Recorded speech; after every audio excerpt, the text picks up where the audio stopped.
Good evening and welcome to the August 30th, 2022 Millis School Committee meeting. My name is Stephen Catalano. I am the chair. I'd like to start with a roll call. Denise Gibbons, secretary. Here.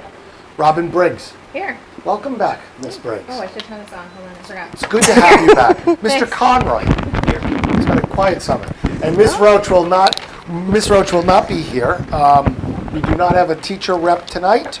The student reps are not here yet, as school has not started. The superintendent, Mr. Millis, is here, and Terry Wiggin, the director of school finance and human resources, is here. So before I ask if there's anyone here for open session, I'd like people to know that this meeting is being recorded and can be viewed on Mondays at 7 p.m. on Comcast Channel 8 or Verizon Channel 37. All meeting videos are also posted to the Millis Schools website under School Committee. All videos are also available on YouTube. All school committee minutes and agendas can be found on the school committee page of the Millis Public School website. Persons wishing to speak during open session must sign in before the meeting starts. Comments are not to exceed 3 minutes in time. Individuals may not name students, staff, or parents. All topics for discussion must be limited to those items listed on the evening's agenda, and all comments must be directed to the chair. The committee may not respond to public comments. It shall be their decision to discuss issues at a later date. And then all times on the agenda are approximate. And do we have anyone signed in for open session? Yes, we have Ellen Rosenfeld. Okay. Ms. Roosevelt, please come up here, speak to the microphone. Oh, I thought it was just if you wanted to speak at all during the meeting. No, this is the time for comments. I don't have any comments. Okay. Take my name off the list. You good? Okay, all right. We almost had an open, I thought we were going to start the year strong with him signing in. False alarm. But the system works, that's good. All right, we have some action items. The first one is to consideration to approve the August 16th, 2022 school committee meeting minutes. Mr. Chair, Mr. Conroy. I make a motion to approve the August 16th school committee meeting minutes as presented. Second. A motion's been moved and seconded. Any comments? All in favor? Aye. Motion carries. Okay, next action item. Consideration to approve, actually, I'm going to take some liberty here. Do we want to introduce the new administrative staff first? Yeah, that was Because they have a busy day ahead of them tomorrow. Mr. Wiggin, you're on hold. That's okay. So let's do the introductions and then we can come back to this. Is everyone good with that? All right. Thank you. Well, why don't I call them both up together? We have two seats. And these are two new members of our administrative team in the Millis Public Schools. On my left is Paul Dupre, the new middle school principal, and on my right is Ryan Kamiri. Sorry, Ryan. That's okay. And Ryan is the director of technology, innovative educational technology. There's a problem with that computer. Could you fix it? Start the clock now. Yes, is this a test? The first test? I think I made it through. He's already passed that test several times, Mr. Catalano. And why don't we start with Ryan, because he was hired first. But Ryan comes to us from the Medway Public Schools, and Ryan can tell you a little bit about his background. So thank you, Mr. Millis. Thank you for having me here. It was nice to meet you. So a little background for me. After I graduated from Northeastern, I started as a special educator. I worked as a high school math teacher in a private special education school for students with severe emotional disabilities. During that time, while I was there, I used technology to kind of personalize instruction, differentiate my classroom, as well as kind of engage those students that kind of weren't otherwise engaged in the regular public school settings. And that kind of got my interest to kind of the power of tech in school. And at that time is where I started my master's program and got my master's in curriculum and technology. From there, and I was there for 4 years, where I met my wife, who is now the director of student services over in North Attleboro. From there, I moved over and worked for a nonprofit in Boston called JFY Networks. Used to be called Jobs for Youth. And I worked, during the time I was there for 8 years and worked in approximately 50 different districts around Massachusetts, Connecticut, Rhode Island, and DC, creating individualized education plans for students to pass things like the MCAS retest and Accuplacer, SAT exams. Also kind of was in the beginning stages to do some teacher training in educational technology, blended learning, and things like that. And at that time, got my certification in instructional technology. And after those 8 years, moved over to Medway, where I was for the last 9 years as their K-12 technology integration specialist.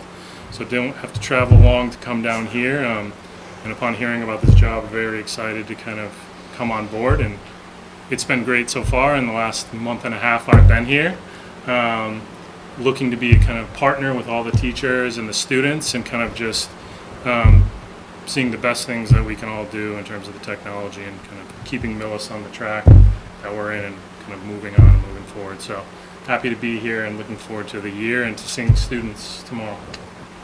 Welcome aboard. Great. Thank you. Welcome. If you didn't have the job before, you have it. You have it now. Welcome aboard. So, one thing that at some point we'll ask you to come in. You have a lot. You're not going to have to worry about us, and talk about where we stand and what your vision is and how it impacts the budget. So we're not going to put you in that position anytime soon. But Okay. The one thing we would say to any administrator is don't self-edit. Let us know you have a fresh set of eyes Yep. on a program that was it's running very well, but Yep. a different perspective. Sure. So when you come, and Bob will prepare you for that, and Terry will. Yep. Let us know what you need, whether we can give it to you or whether we start a plan, but Right. that's something we would ask from you. Awesome. Thank you. And to Ryan's right is Paul Dupre, and he is our interim middle school principal, and we're very happy to have him on board. And Paul can tell you a little bit about himself. Sure. I will tell you though, I've been here like 4 days, and Ryan is awesome. So he's got me up and running. So it's a pleasure to be here. Thank you so much for the opportunity. Little information like Ryan. I started out, my undergrad was Bentley College. When I was graduating high school, the push was business because Proposition 2.5. There was a generation of teachers that were losing jobs, and there was no really available jobs at that time. So I was in sales and marketing for about 6 years, and then just couldn't resist the call to be an educator. I have always loved working with kids and coaching and youth groups and that type of thing. So I came home on vacation from New York and met with who was my 5th grade teacher, who was then a principal, and a memo came across his desk for a building sub position at the junior high. I went up in my shorts and t-shirt and interviewed for the position and was hired then. I went back to my employer and gave my 2 weeks notice, and in April of that year started as the building sub. And a math teacher, the day that I started, a math teacher fell and broke her hip. I pushed her, but no. I'm just kidding. Statute of limitations. She was she's actually a high school teacher of mine, which was great. So I actually ended up teaching math for the last 2 months of the school year to 8th and 9th grade students. The following year, I came back as the building sub, and chorus teacher never came back to work. So I actually, my instrument is voice. I do sing, so I taught chorus for a year with 280 or so 8th and 9th graders. And then the following year, a math position opened, and I was able to go back and get my certification for math, and taught math for 13 years, and then administration for the past 13 as an assistant principal and principal in a couple of different districts. I am very excited to be here. It is evident how great a town you have and how great a staff it is here at the middle school. I've worked with a number of middle school staffs, and it's just definitely evident that they have a passion for kids and they want to do well by the town. So I'm excited to be here and looking forward to getting the school year and the buzz back in the building, starting tomorrow, and looking forward to the year. So thanks for the opportunity. And it is clear that you were in the 11th hour, so thank you for picking up the phone. Thank you for agreeing to me. Yeah. This was literally in the last week. Yeah, and I So- know it's bittersweet. Chris is a great guy too. He's been great in support, and I'm very fortunate to have him kind of in the transition over the next couple of weeks. And But, you know, it's just looking forward to being here, and I'm glad to have picked up the phone, so.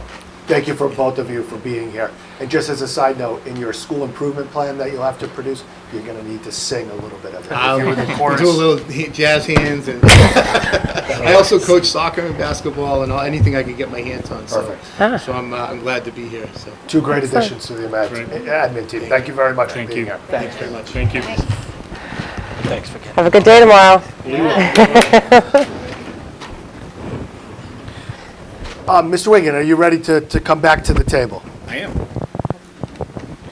So we have an issue, or we want to have a discussion about the extended day program. So if you could, for us, and kind of set the framework, where do we stand with the program? What is needed for the program? Is the program good to go tomorrow? Meaning, just give us a little state of the union for the extended day program and what we need to be paying attention to. So, I guess to answer directly first, the program is prepared to start tomorrow. I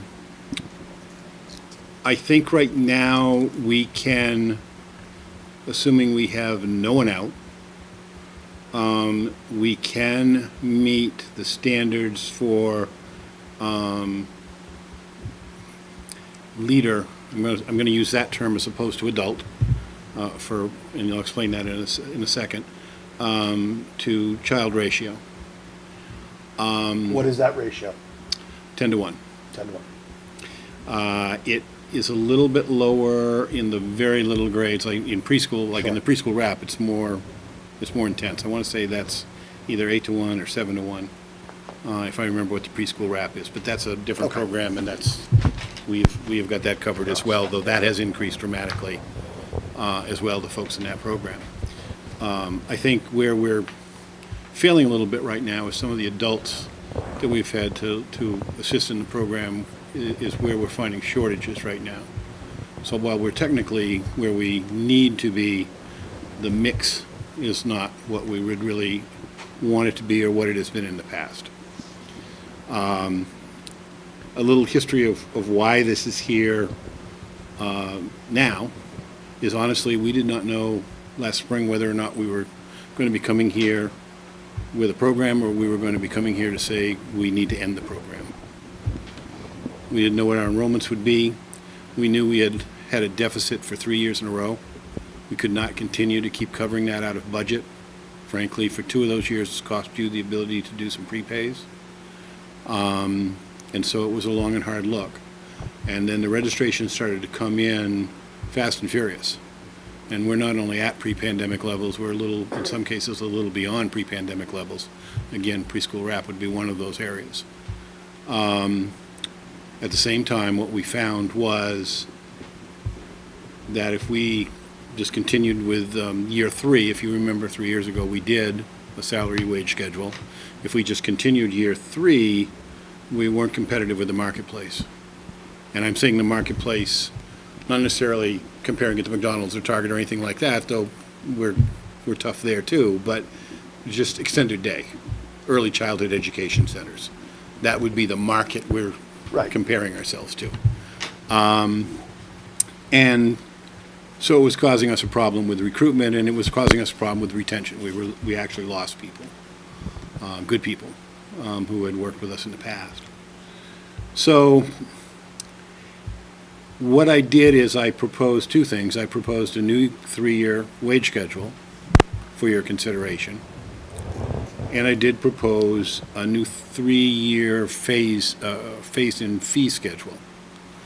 Now, a little different attack with each of those. With the wage schedule, I'd really like to implement that as soon as possible. So like if the committee approved that or some other form of a wage schedule, I'd like to see that start tomorrow. Is this it? No, I think that's Just fees. sent it tonight. Oh, I may not Okay. have a hard copy. The fees that I proposed, or whatever the committee would be proposed, if any kind of fee increase were agreed to, whatever it might be, I would not propose that start until November 1. I simply think that even if we were to go up a dime per hour, that it's, the only fair thing to do is give parents 60 days' notice before we implement any kind of new fee. Even if we were leveling the fees, because one of the problems with the current fee structure is that it's erratic when you look at it on an hourly basis. It's not a consistent hourly basis across the board. So can I, before we? Go ahead. I'm sorry, I'm not a technology guy. No, that's fine. What is the hourly rate now and what are you proposing?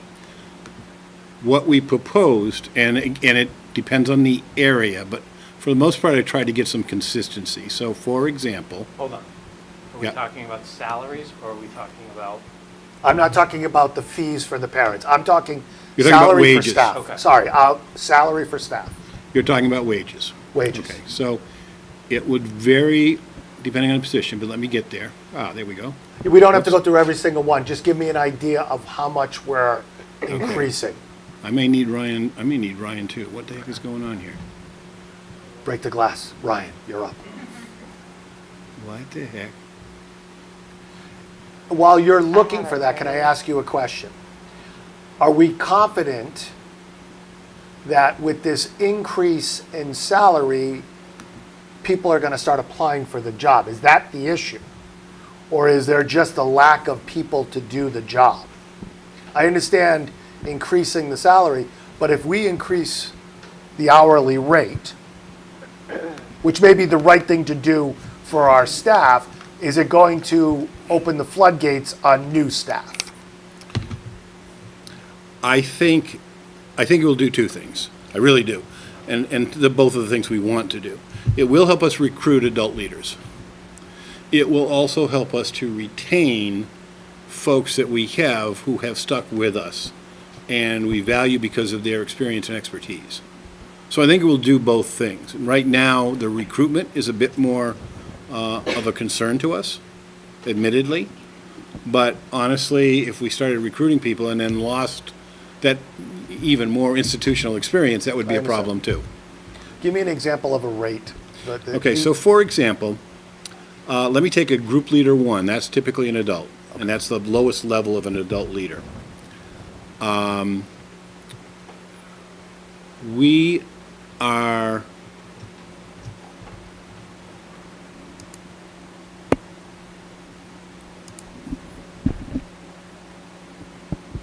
something is very wrong here. oh, it's going over. It's going from 1591 to 1741.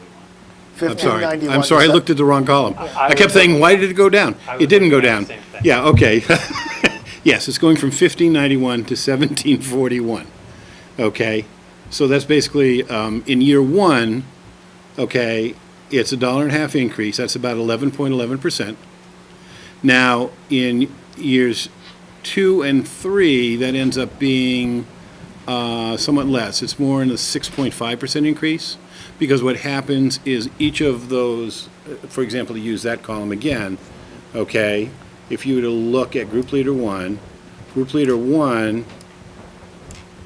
Are we going to try to keep within the 4% going from year 1 to year 2? well, and again, this is going to sound similar to something that's said before, but in year 2, what happens is it goes to 1852, which increases an adjusted schedule again, the schedule adjusted by 75 cents per column, but it adjusts by also 2% above that. And then in year 3 does the same thing, adds 75% to each of those rates, and then another 2% on top of that. And so that Group Leader 1 at the end of 3 years, okay, in step 1, is making $18. So over the course of 3 years, what's the total, if you have it, what's the total percent increase from year 1 to year 3? If you, including the dollar, because it's flat Everything. dollar, it's flat dollars and a percentage, but if you put the two together, you're talking about 2, 4, 6, we're doing 6.85. It's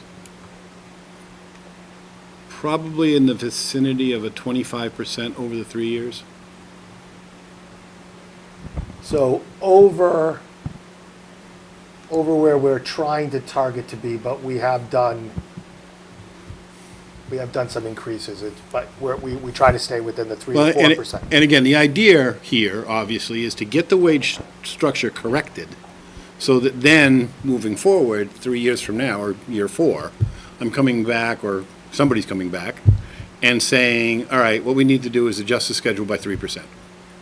There is no adding, 75% or a dollar or whatever. It's a straight, flat, we're adding 3%.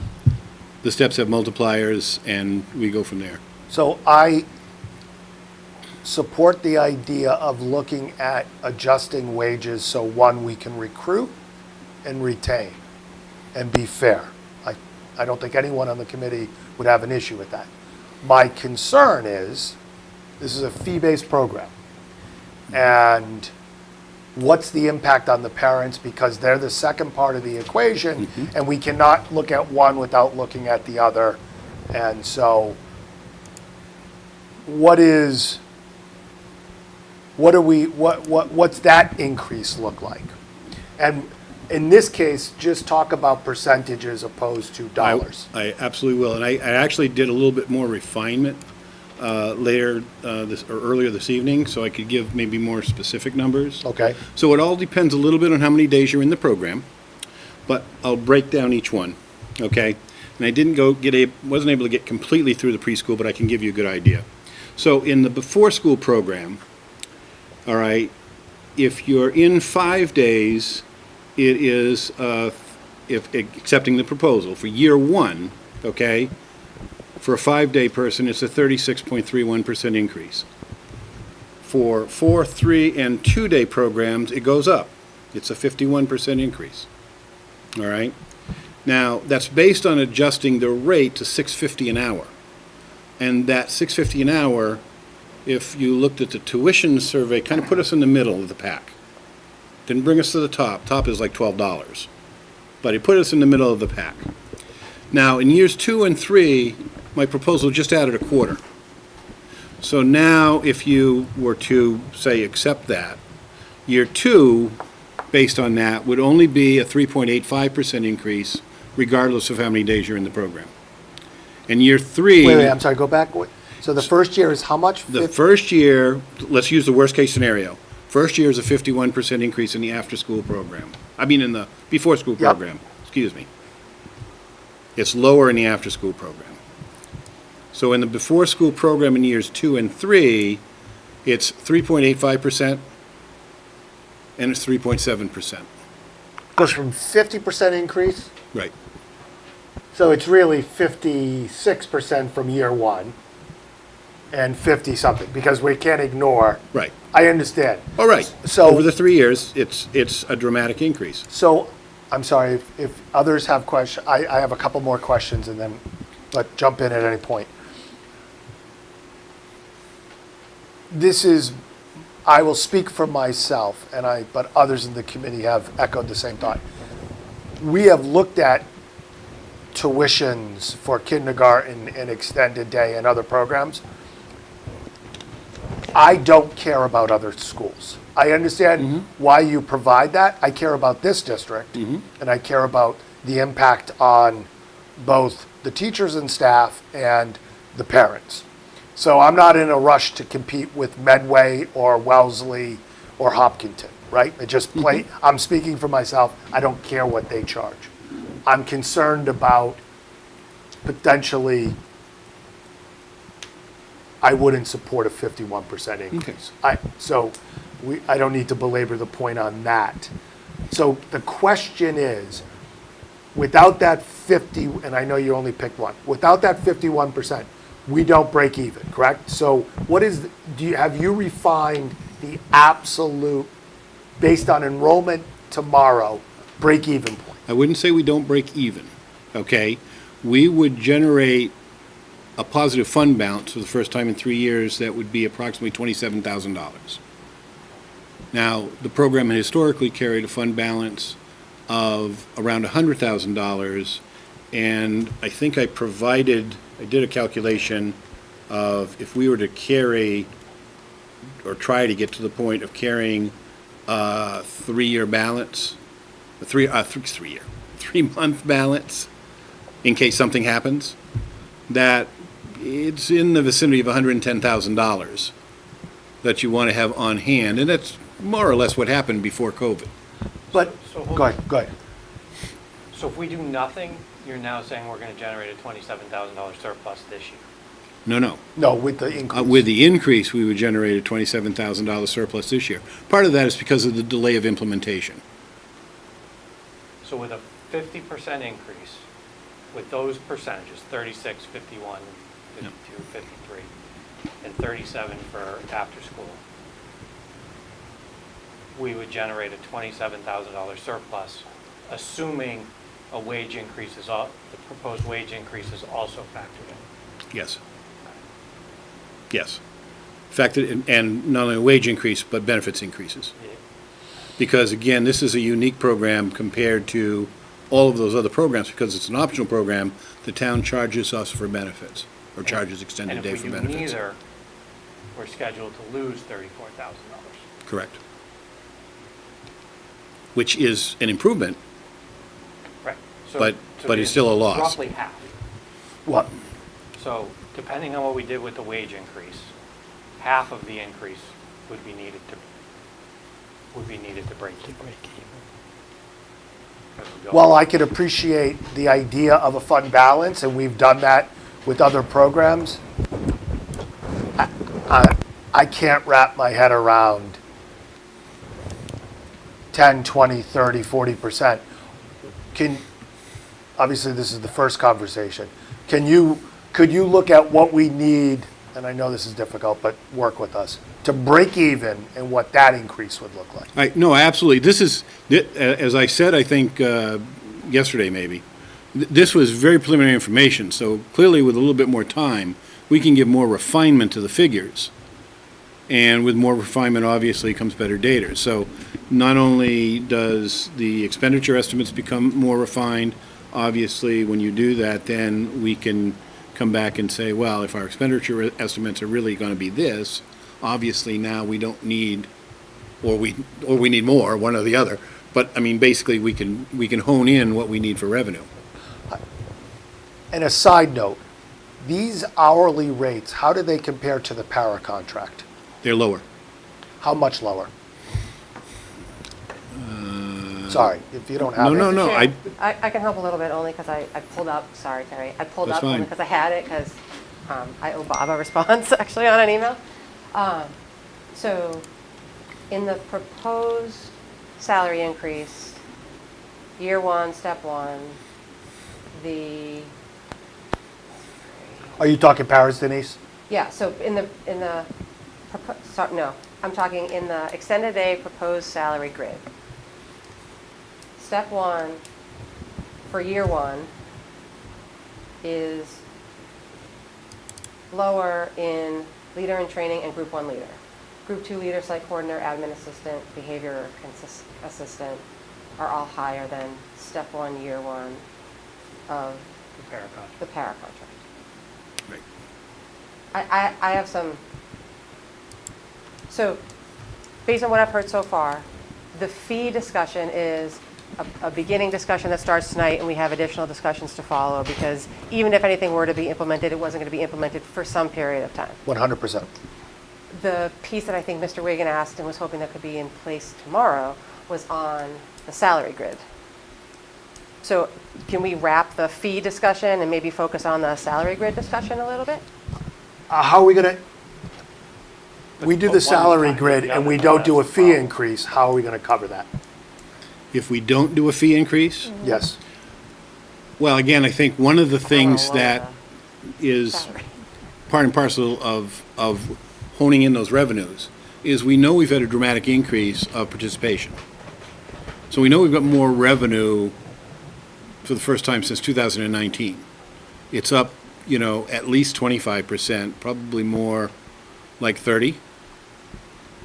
But again, with Gene and I, for a variety of reasons, timing of just a lot of reasons, and, good or bad, we were not able to really sit down and totally refine that.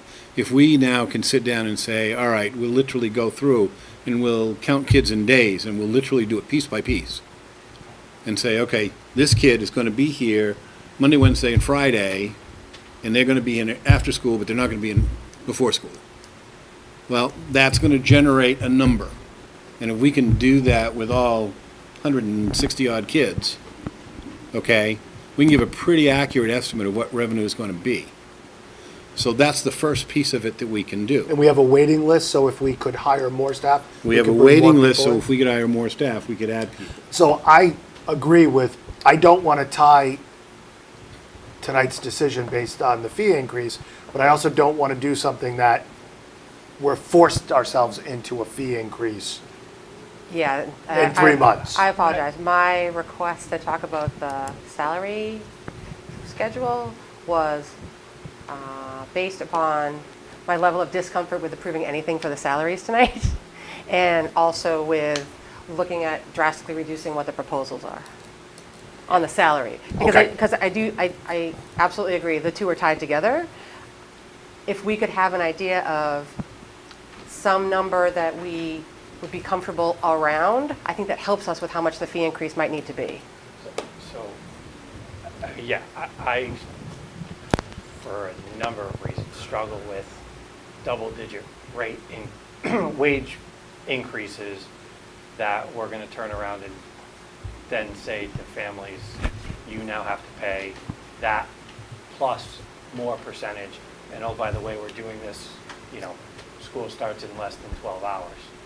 And I know we're implementing the fee in a couple months, but this is still, even a 25% increase is a little more than any asterisk on a piece of paper that says, wait, rates could change.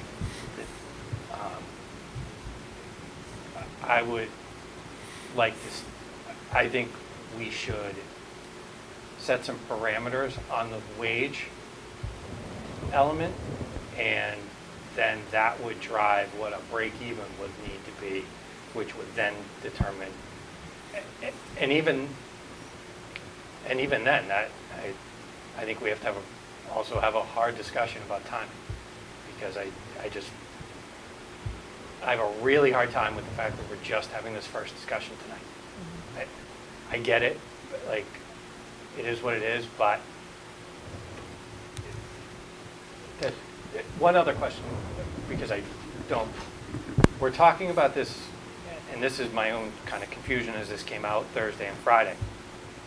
This wage schedule, we're saying it's a 3-year schedule. This is not part of any contractual obligation. No. We don't have to touch this at all. Nope, don't have to do a thing. It's not actually sunsetted on a time. There's Yep. no requirement that we Nope. ever address it. No requirement whatsoever. Right now, we're working on the 3rd year of the last schedule That you was approved. adjusted. Because I just wanted to, because I think when we say that it expired in June, I think It's not attached to a CBA. right. No. Didn't I really- understand it- it's 3 years. Right. We could have a longer, more strategic conversation whether this is something that goes into a para contract, but we'd have to have a conversation about how much. We and did how already, we actually said no. Okay, you- that conversation We is can help. done And and it over. We can help Doesn't need there. to, but we also Right. just then also need to be careful that we're not saying schedules that actually don't expire or expire. Sure. So I should know this, because I'm sure Bob sent out a list, and maybe it's on for discussion tonight, as a matter of fact. But you have a meeting in 2 weeks? We do, it's the 13th. 13th, yeah. We, through Keller High Water, I think Gene and I could get you the detailed information you need and could get you a proposal based on multiple revenue options. When you build into that, and it goes against your business manager rule book, we're going to throw the rule book out, Okay, all right? Build it on no reserve. okay. If you That's need to fine. put a couple $1,000, but the potentially the days of having $100,000 in reserve, It's over for Well, now. and that's something you build to. You don't necessarily generate it in year one. But I agree, But it I may- understand. But it may also take more, we need to have it take more than 3 as well. Oh, yeah, no, get it. So you understand where I'm going? I don't want to, there's The going goal to is- probably be some increase. It depends on what percentage, the percentages we talked about. The goal is 0 or slightly above. The goal is Slight. Slightly above. And to be, The goal is because definitely not. subjective, slight Right. is very subjective. Let me tell you what I think is slight. Go ahead. Like 3 to 4%. Are we talking about Oh, the? gee, that's. For the reserve. That's better. To- oh, That's for better the than I was reserve? thinking. Oh, okay. What were you going to say? I was going to say under $10,000. Perfect. I agree with that. I was testing you. You failed. That to me was, Pass. slight to I me is failed. under $10,000. I also think for some level of fairness, don't use November 1st, use January 1st. Thank you. Okay. Yeah, I Yeah. was gonna say. That's fine.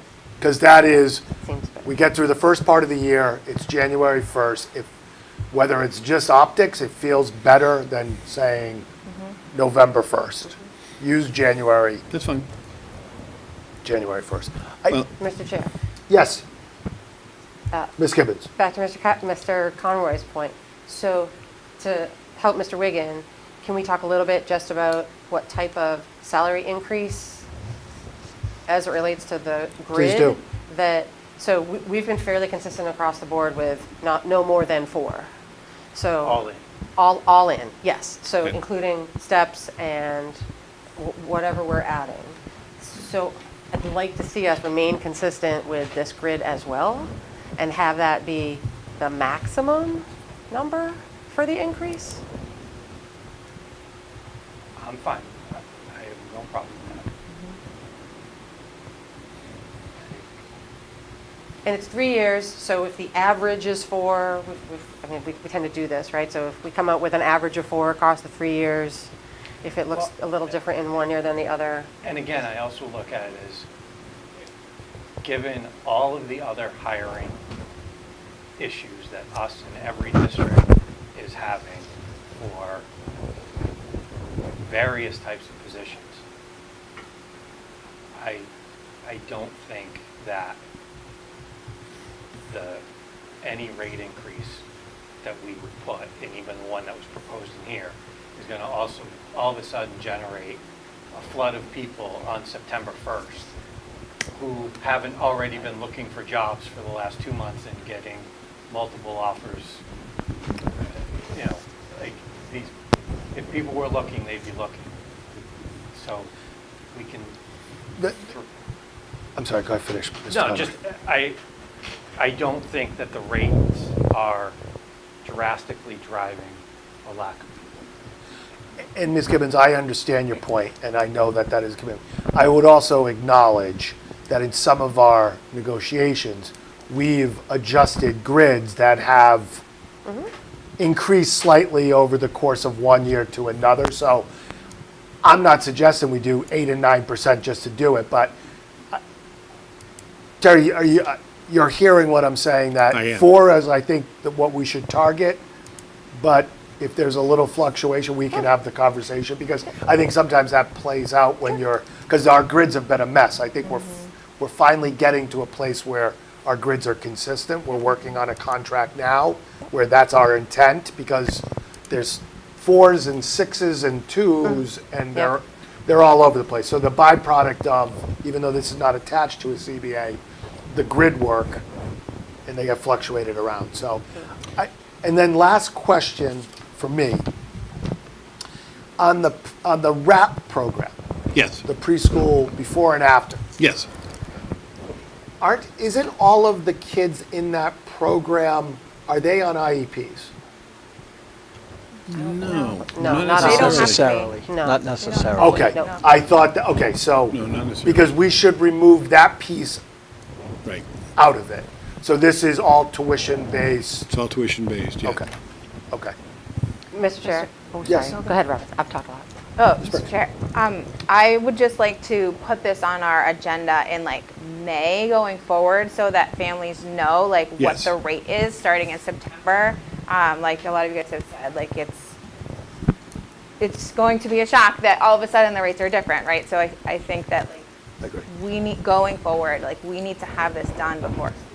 Yeah, I think in a perfect world, I'd like to, and again, this is up to the committee, obviously, and your agenda, but in a perfect world, I'd like to do it in April, Yeah. okay? Because that's really still when you're in budget season. Anytime before the following school Yes, year, so obviously- families have an idea of like, obviously, oh, I'm going to this- sign up and I know what the rates And are. again, I would apologize publicly. It was not my intent to leave this till the last minute. But there was a variety of events that kind of conspired Sure, against me. sure. What's done is done. We're going to work on it. Yep, No fee increase at all until January 1st, if it even occurs. that's fine. But let's figure it out, and I agree with Mr. Conroy that I don't think, although 4% is not a bad increase, I just don't think that that's going to open up the floodgates. It's not a reason not to do it, but Mr. Chair, yes. just one other thing for consideration, which we did in the paraprofessional contract, if we think it would help. We built in incentives for hiring and incentives at 90 days, so it's like a sign-on bonus, and if you stay for a certain period of time. So it's a lot less financially, but like maybe it will that. incent someone to sign up and also to stay for a certain period of time. So just something to think about if you want to peek at what we did with the paraprofessionals. That's a good idea. Anything else that we need to know, Mr. Wigan, on this? No, I think that I know what's going on, and I can communicate it effectively to Gene, and we can work together and come up with a plan for you to consider well in advance of your next meeting, with the idea that that certainly any fees we're talking about are in January, and, you know, potentially, which I didn't get a chance to jump in and say, but potentially we might even, you know, decide that we look at a wage schedule that doesn't start till January as well, and match them up together. That could help. Yeah. That could help. All right, thank you, Mr. Wigan. Thank you, Terry. You're welcome. There's another consideration that wasn't. Oh, on there's that. something else? The athletics. Athletics. You want me to Yeah. stick around for that? All right, hold on a second. Mr. Wiggins, do you have something else that we need to talk about here on athletics? Well, essentially, It was a late edition. with fall sports beginning last week, we had a couple sports where we had some really a good problem to have. We had a lot of kids who wanted to participate in a couple of sports. So as far as volleyball goes, we had outstanding numbers for volleyball, certainly enough to have a varsity, junior varsity, and freshman team, and we would have enough for a a middle school team if we had someone to coach that. So we have 13 middle school girls who would participate, and with the user fee of $220 per student athlete, we could generate $2,860. We could pay a middle school intramural coach at the $1,274 stipend. The remainder of the money from that $2,860 could be used for officials for the games and transportation. So it would almost be a break even? It would Yes. be a break even. That's our. So that's a middle school girls volleyball team? Right. Yes. It would be, All right. and the coach would be paid the middle school intramural coach stipend. And then what's the other request? And then the golf team also had significant numbers, such that there were enough students in grades 9 to 12 to take up all the space. We get limited greens fees at Pinecrest. There are other schools that also use that as their home course. So, we can only take so many kids on the golf team. There are a number of middle school families. We had 5 middle school kids try out whose families would still like them to have an opportunity to go to the driving range and maybe play a round or two during the week. And so the proposal would be similar to the middle school tennis clinic that was approved last April, where we charge a fee, but it's not a user fee. The golf user fee is $405 because the golf athletes have to pay for the greens fees. So the golf user fee is one of those fees that's higher than $220.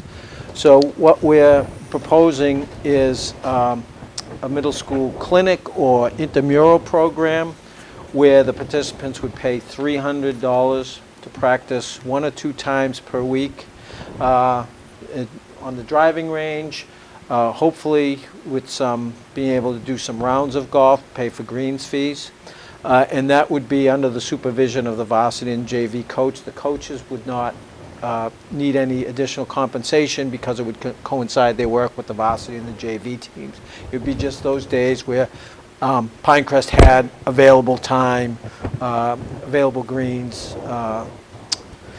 available rounds open. And the clinic would last for a 7-week period. So the $300 fee would cover the greens fees and the use of the facility. So, Mr. Chair, Mr. Conroy, when would these programs start? So it would start as soon as possible, really, and as soon as we could coordinate with the golf course to see when they have time available. Any chance that they could start on September 14th, September 14th, after our next meeting? could certainly look into that. Yeah. Reason being is we're voting money not, this isn't on our agenda. We're voting dollars, budget dollars, it's not on our agenda. Okay. So I just,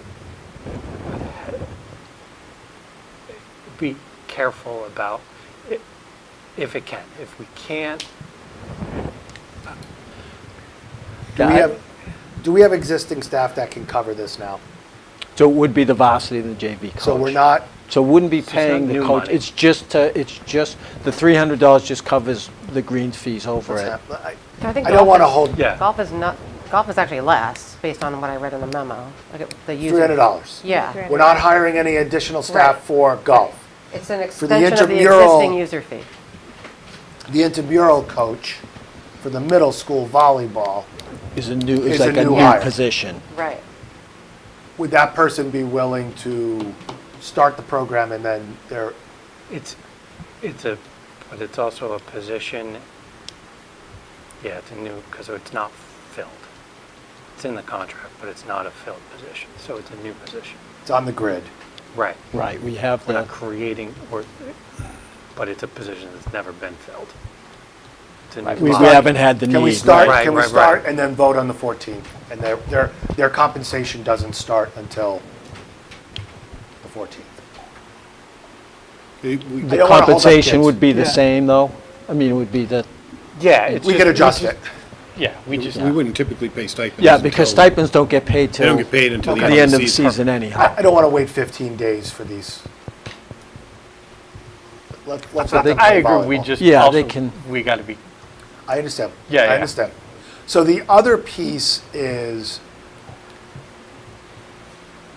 although it's not, we're not breaking any rules, I do get nervous when kids are piling in other cars and we don't have enough transportation to I'm always nervous about that.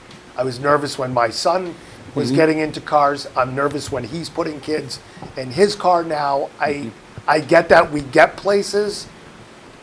It makes me nervous. I don't want to not do something for a program, but we do have to look as we increase our athletics, increasing our capacity for transportation. So we've checked with the lawyers, there's nothing illegal about it, but it just doesn't feel right at times. So are you talking about the golf? I'm talking about any additional program, because this volleyball, they're gonna be going to other places. Right, Whether right. they all, because what happened is, we increased some programs, and they couldn't get on the other bus, so we were doing, it wasn't like there was one bus and all volleyball was going in. They were taking the varsity volleyball and then going to soccer and then going here and then going there, Or so. you end up with 3 teams on. Right, on the same bus. bus. And so it Yeah, wasn't a yep. perfect fit, that's the volleyball bus, all 3 Right, teams go on that. Yeah, It and was, that's- it was piecemeal, so. Yeah, and that's something that's probably going to, I Yeah, understand right, that. And yeah, so I'm it's- saying, I want the kids to play and play golf and play volleyball. I just think as we increase our footprint in the amount of kids playing, it's not an easy solution. We don't have enough drivers, we don't have enough vehicles, but something to think about. So, a stipend gets paid, so we are fair point, and the golf is not, no new staff. no, Right. right. No new staff, there'll be no stipend with that. So I don't think we have to take a vote on the golf, right? Correct. Correct. All we have to do is vote for Stipend. the stipend position.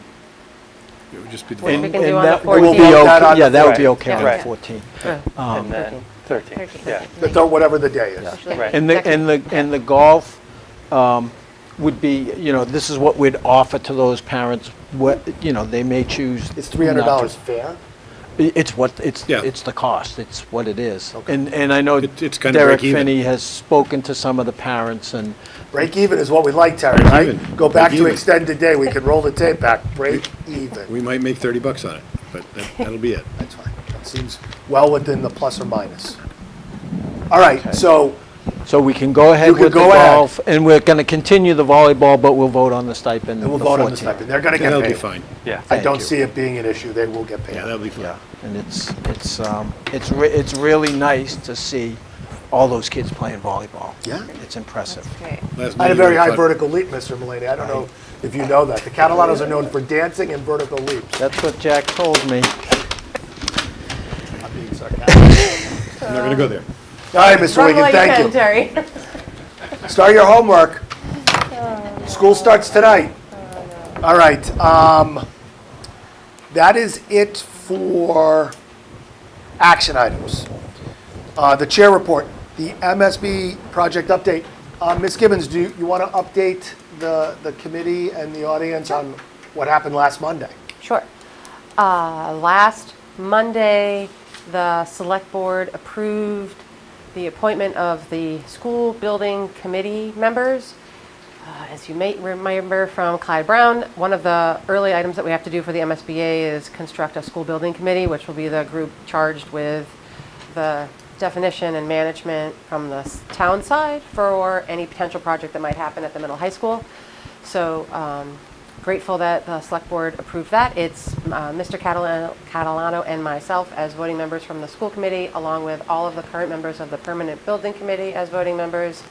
Mr. Mulaney's on it, Mr. Wiggins on it, Mr. Engler is on it, the school principal, Mr. Adicki is on it. There's a large representation from the district, and we're looking forward to the next steps, which will be getting on the agenda of town boards to start doing informational sessions for each of the town boards, just about the project itself, why we asked for it, what the monies look like for feasibility, and then we'll start up some information sessions. So in September, we hope to start doing that with the lead up to November town meeting. I We can't would wait to have see at your least first 30 draft of votes. that presentation. Yes, I'm sure you cannot. And then there's also some enrollment forms that we need to deliver at the end of September. And some of that information is going to be coming from Town Hall, and they're aware of the information we need. Includes information on births in town, housing permits, over 55 housing permits, and things like that. So they have that information, and we're working together to get that. We'll have that in on time. So things are starting to move along. They're starting to move along. We will have a warrant on the November town meeting for an amount asking the town to approve for a feasibility study to figure out what we could do if we can do it, and then also the amount that the state would contribute to offset the costs. And just as a reminder, not to get into all of the weeds and the numbers, there is at a minimum, and it's probably higher now, a $15 million fee coming due in this building for infrastructure, roof, things that no one will see that have nothing to do with classroom size, additional classrooms, $15 million that without anything from the state, we are paying for that 100% by ourselves. And those, we're rapidly approaching the end of useful life, and if we're not already past some of them on those systems. So I think that's kind of an important theme as we talk about this, but you and I will start working on those talking points and presentations. We've done it before, we'll do it again. All right. Policies review, I'm going to go a little out of order. Policies review. I am overdue in sending a list of policies. I found my piece of paper that you had highlighted. We're asking our attorneys to review our current policies that involve investigations to ensure that the policies are up to date, and that two, also to work with the district in giving us some policies or procedures and protocols on how to do investigations. And I think I said in the previous meeting, this is something that our attorneys have said that multiple districts over the last year have approached them and asked for the same type of review. So we're not special by any means, but we're just doing our due diligence. It's kind of fallen a little bit by the wayside, but I'm going to get something to the attorneys this week. And then lastly, sped hiring update. Mr. Mullaney, could you give us an overview of where we stand? The last meeting, we had talked about seven positions we had posted, if I'm... Yeah, I think So we were looking seven. for RBTs preferred. We would work with ABAs, but also we also need paras as well. Right. So it would be RBT, registered behavioral therapist, ABA, which is Applied behavior analyst. applied behavior analyst, and then a regular para. Right. So currently, there were 7 RBT positions that we were looking to fill. We currently have, at Clyde Brown, we have 3 certified RBT trained, certified staff currently in the position. We have 3 additional current staff who are interested, who have had some training in RBT and are interested in taking the test. I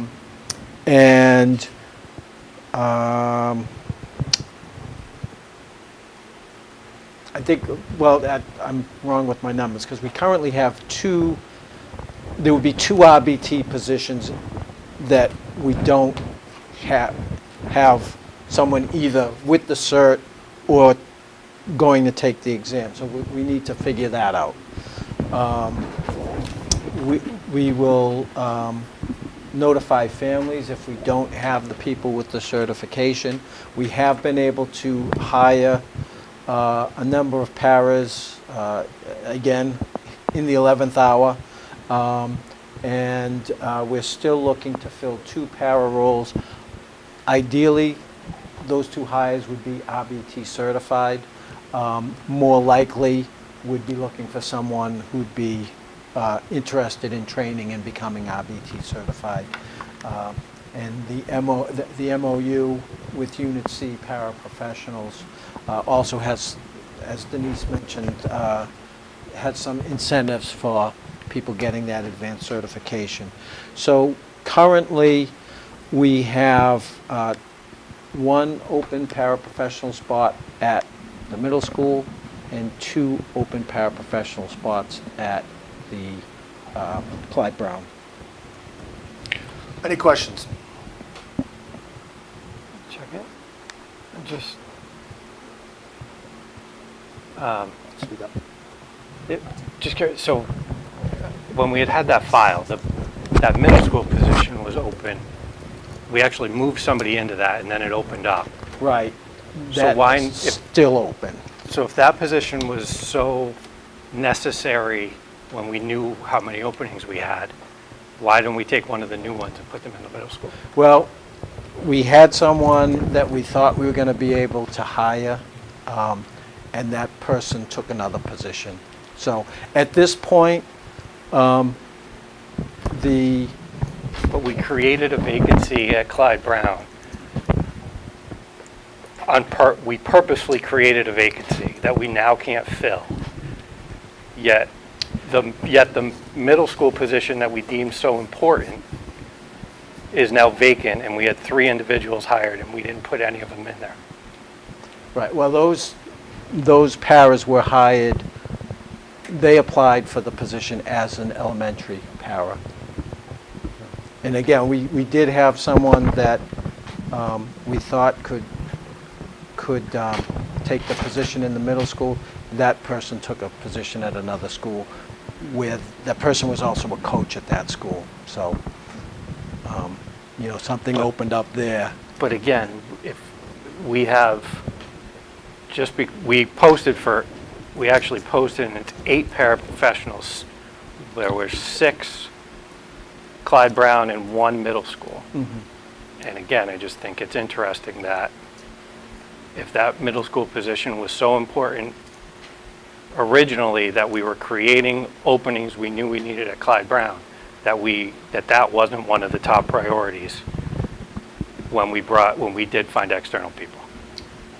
Yeah, and it could be something where we do make some shifts once the year starts, but I think, we want to see how things are working at the beginning of the year. And, it's always a challenge to fill these positions in the last, 2 or 3 years. So hopefully we will have someone in that middle school position. We don't have someone right now. Okay, that's fair. All right, any other questions from the committee on this? Are we good? So, what? So, actually, I think we can, Go ahead.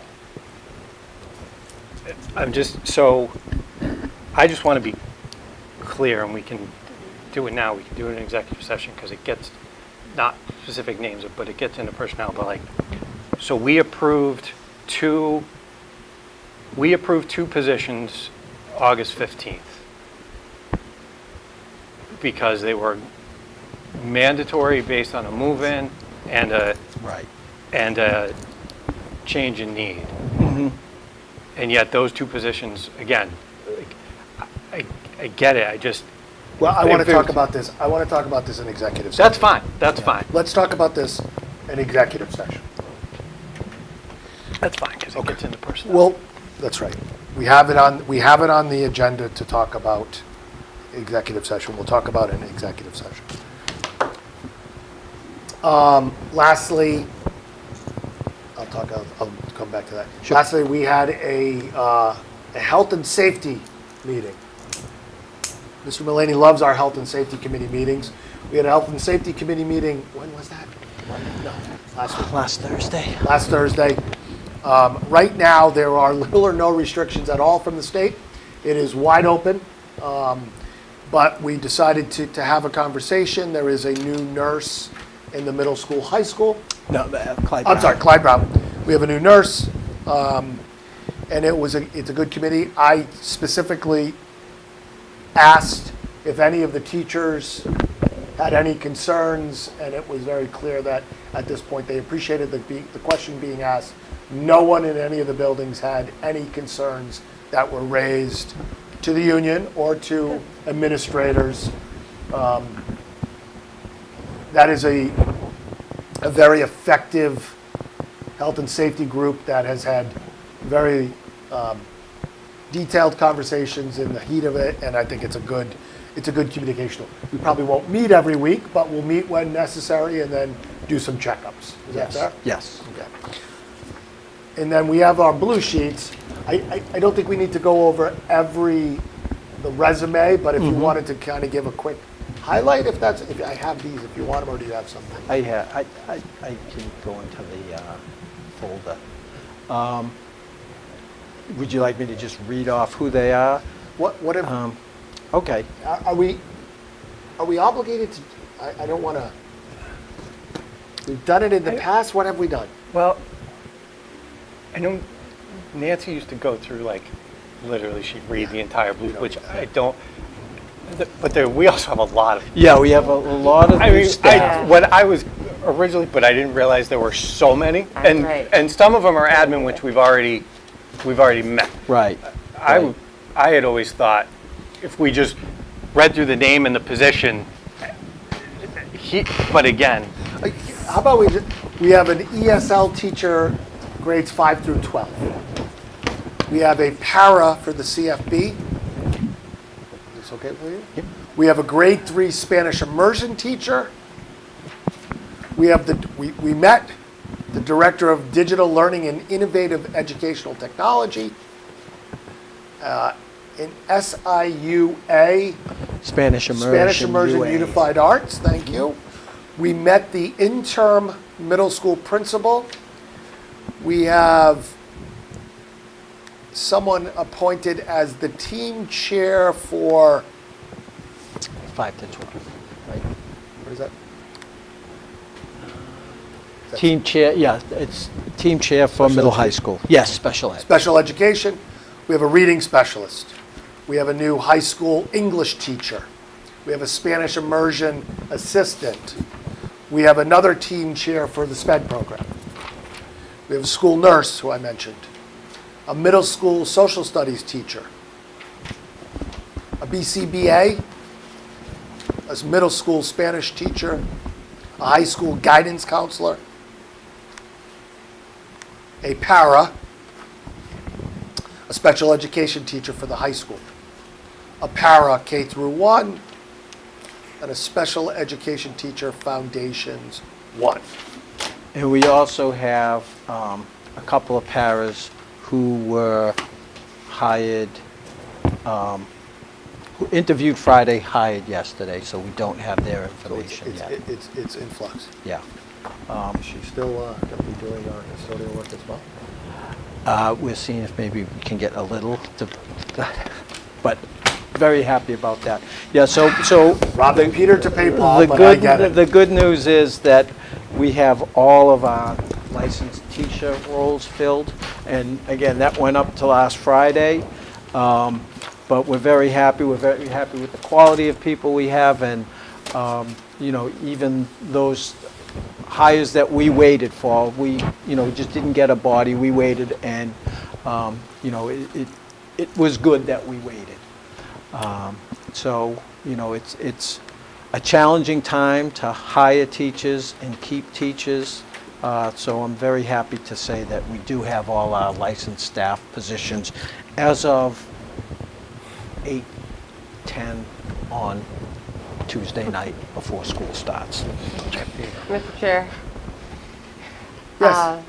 I just want to thank Bob and the administrative committee because, so with the two pairs that you just mentioned, if I counted right, it's 21 new hires that we just listed through here. I know you and Mr. Conroy have been on the committee much longer than I have, but I think I'm at 9 years. I've never seen That seems the to be a high number. This Yeah. is Yeah. 8 times what we usually have. We usually probably have 5 at the beginning Yeah, of the right. school That seems year. about right, yeah. So maybe not 8. My math's pretty bad. Mark will correct me later. But really, thank you. Yeah, it Thanks was, for all the work. it was It's a really lot busy. for And you and the rest you of the team. remember, we had a number of retirements last year, more than we usually have. We Yeah. had, thanks to the school committee and, what we needed to do to be in compliance with some IEPs. We created some new positions, so we're really excited. We had our first day with teachers yesterday, our overall district meeting, and a lot of excitement. It's nice to see teachers back in the schools again. So we're very excited about that, and we're very excited about tomorrow welcoming all of our kids back. Pre-K and K coming after the. I saw the picture where you guys bought them lunch and then the administrators served them, which feels a little pandering, but you know what? You run your district any way you Yeah, want. servant leadership, Mr. Catalano. aprons and everything. Yeah, they did have aprons. I didn't see any gloves, but We did have gloves. I didn't see any. All Terry right. says yes. We had gloves. All right, and then I don't have the dates in front of me. We have dates. Yes. You have those. Did he share the list? I have a list that was emailed to Sue that you. Yeah, yeah. A lot of them had To changed. At a December. minimum, we're meeting on the 13th, and then maybe on the next one, just add those dates down below. Do you want me to read them? I have the email here. Yes, Ms. Briggs, please. Thank Okay, you. Welcome so back. Please read them. Okay, our next, Mr. Chair. Okay, our next meeting is on the 13th. We might have a meeting on the 20th, depending if we need one for the fall town meeting. That's correct. The October meetings are going to be October 11th and October 25th. The November meetings are going to be November 8th and November 29th. And if we need December meetings, we're going to have one on the 6th and the 13th of December. Yeah, we'll definitely have one on the 6th, whether we have to do the 13th. And we adjusted our schedule around some holidays, religious holidays, to make sure we could have participation. Thank you. I appreciate it. Any other issues or concerns? Do you have anything, Ms. Well, I just have latest numbers for enrollment. Again, as of 8:10 on Tuesday night, before school starting on Wednesday, we have 620 students at the Clyde Brown, 273 students we're expecting at the middle school, and 318 we're expecting at the high school, and we have 7 Millis students at Ties. We also are expecting to have one student from another district come in and tuition in. So it helps us out a little bit.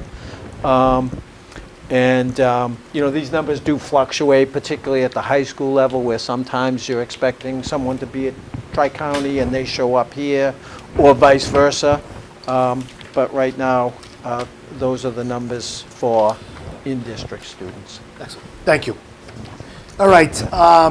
If there's no other issues or concerns, we can move into executive session. We're not going to return to open session, so we need to take a roll call vote. Mr. Chair, Mr. Conroy. make a motion to adjourn to executive session for the purposes of contract negotiations for union and non-union personnel, as well as to discuss reputation, character, physical condition, or mental health rather than professional competence of an individual, or to discuss the discipline or dismissal of, or complaints or charges brought against a public officer, employee, staff member, or individual. Second. A motion been moved and seconded. This is a roll call vote. I am an aye. Ms. Gibbons. Aye. Ms. Briggs. Aye. Mr. Conroy. Aye. Aye. So that is it. We are going to adjourn, not to return to open session.